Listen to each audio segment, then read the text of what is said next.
Պարոն Թաթոյան, կուզեմ անդրադառնամ ձեր հայտարարությանը պաշտոնաթող նախագահների հետ կապված առաջարկեցիք, որպեսզի նրանց քաղաքական ուժերը չմասնակցեն ընտրություններին, որպեսզի կարելի է այսպես ասել Փաշինյանին կարողանաք հաղթել, բայց սա կբերի արդար մրցակցության, օրինակ Ռոբերտ Քոչարյանն ասել է, որ արդեն իր դեմքով մասնակցելու է ընտրություններին 2026 թվականին, մարդը ունի ընտրազանգված, որոնք կարելի է ասել պահանջում են, որ հենց Ռոբերտ Քոչարյանը իր դեմքով մասնակցություն ունենա, ձեր հայտարարությունը չի դառնա այդ զանգվածի, ընտրազանգվածի քարկոծում դեպի ձեզ, որտեղ մարդիկ ասեն, որ մենք էլ ուզում ենք, որ Քոչարյանը մասնակցի, եւ արդյոք օրինակ Փաշինյանին կկարողանաք ընդդիմադիրներին, տարբեր ընդդիմադիրներին դաշտից հանելով հաղթել, ինչպես եք դա պատկերացնում, օրինակ ընդդիմադիրների կարծիքով Գյումրին լավագույն օրինակն էր, որ շատ ընդդիմադիրներ հաղթեցին, մասնակցեցին ընտրություններին եւ կարողացան տարբեր ձայներ հավաքելով միավորվել եւ ՔՊԱ-ականներին հաղթել։ Ինչպես եք սա համարում եւ չեք վախենում այս թիրախավորումից, որ այսպիսի հայտարարությամբ հանդես եկաք, շնորհակալ եմ։ Նախ ես հստակ կրկնեմ հայտարարությունը, շնորհակալություն այս կարևոր հարցի համար, ես հստակ հայտարարեցի պաշտոնաթող նախագահների մասին։ Պաշտոնաթող նախագահների մասին։ Հիմա գիտեք, եկեք մի հատ հստակ խոսենք, էլի, պարզ ժողովուրդ ջան, պարզ խոսենք, այն որ ծուրը նստենք, դուրս խոսենք վիճակն ասա։ Քաղաքական խոսում ենք, անձնական հարց չկա, քաղաքական խոսում ենք։ Մենք ուզում ենք, որ 2021 թվական կրկնվի։ Մենք ուզում ենք, որ նույն վաղարշաբաթը կրկնվի։ Մենք ուզում ենք, որ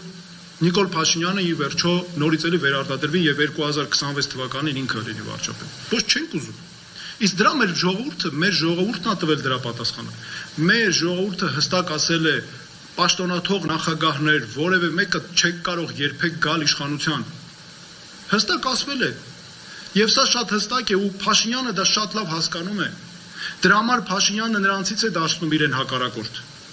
Փաշինյանը ամեն ինչ անում է, որ նրանք լինեն հակառակորդ իրեն։ Մյուսը խնդիրների մասին, դուք խոսեցիք պաշտոնաթող նախագահ Ռոբերտ Քոչարյանի մասին։ Ժողովուրդ ջան, շատ կներեք, այս քանի տարի է պրիվետ ռոբ արտահայտության տակից չեն կարողանում դուրս գալ։ Բայց Սոնա Մնացականյանի շարասյունով տվեցի սպանեց Փաշինյանի շարասյունը, չէ՞։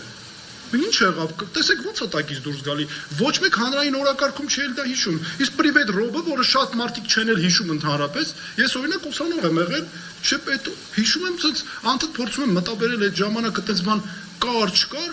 այս մենակ Փաշինյանից հայտարարություններից եմ հասկանում, որ այդպես բան ա եղել, կամ հանգամանքների մեջ մտնում, բայց դա ինչի շնորհիվ է ինքը անում, Փաշինյանը եւ ՔՊ-ն, որովհետեւ գիտի մեր ժողովրդի վերաբերմունքը նրանց նկատմամբ։ Ես ուզում եմ նաև դիմել նախագահներին ասել, դուք հարգարժան պաշտոնաթող նախագահներ, դուք օգնում եք, որ ինքը բռնապետ դառնա։ Ինքը ձեր հետևից գալու է բոլորի հետևից, ձեր աջակիցների հետևից, բոլորի հետևից գալու է, ձերբակալել, կալանավորել, քրեական հետապնդումներ։ Ու հետո չբողոքեք, որ այ աջակցություն չկա։ Մեր ժողովուրդը չի աջակցում ձեզ։ Մեր ժողովրդի մեծամասնությունը չի ուզում, որ դուք գաք իշխանության, որ ավելի ավելանում են Փաշինյանի բռնապետական այս հավակնությունները եւ եթե մենք չենք ուզում դրա համար ասեցի ես ոչ թե դա ներողություն մի բան էլ էսպես ասել ընտրություններին չմասնակցելը մարդու իրավունք է մարդն է որոշում մասնակցի չմասնակցի բայց եկեք հենց այդ քաղաքական համակարգը հասկանանք եթե քանի դեռ այս քաղաքական համակարգը գոյություն ունի նախկին նախագահներ versus ինչպես ասում են Փաշինյան ապա Փաշինյանը միշտ հաղթելու է, որովհետև Փաշինյանի երաշխիքը այսօր քաղաքական կյանքի երաշխիքը նախկին նախագահների արկայությունն է, ընդ որում երեքը միասին, որտև հանգարց նրանցից մեկը հայտարարեց երկուսը չէ, դա չի օգնելու, չի աշխատելու։ Որովհետև էլի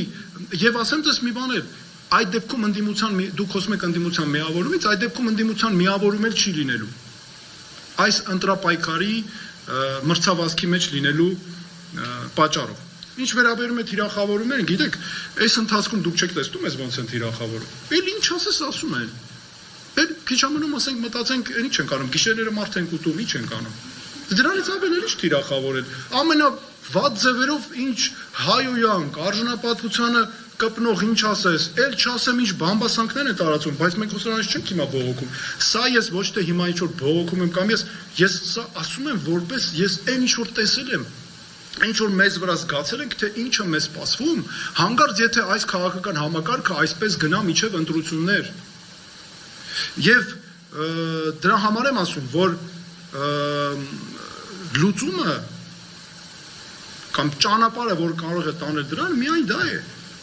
Թիրախավորումից իհարկե չի թիրախավորում, այնքան կարևոր process-ի մեջ ենք, մեր երկրի համար պատմական նշանակության process-ի մեջ ենք։ Ես իմ ամբողջ կյանքը դրել եմ սրա մեջ, իմ անունը, հեղինակությունը, իմ ամեն ինչ, ու ես ամեն ինչ անելու եմ, որ իմ հնարավորություններից կախված, որ մեր ժողովրդին այս ամենը տեղ հասցնենք։ Սա շատ կարևոր նշանակություն ունի։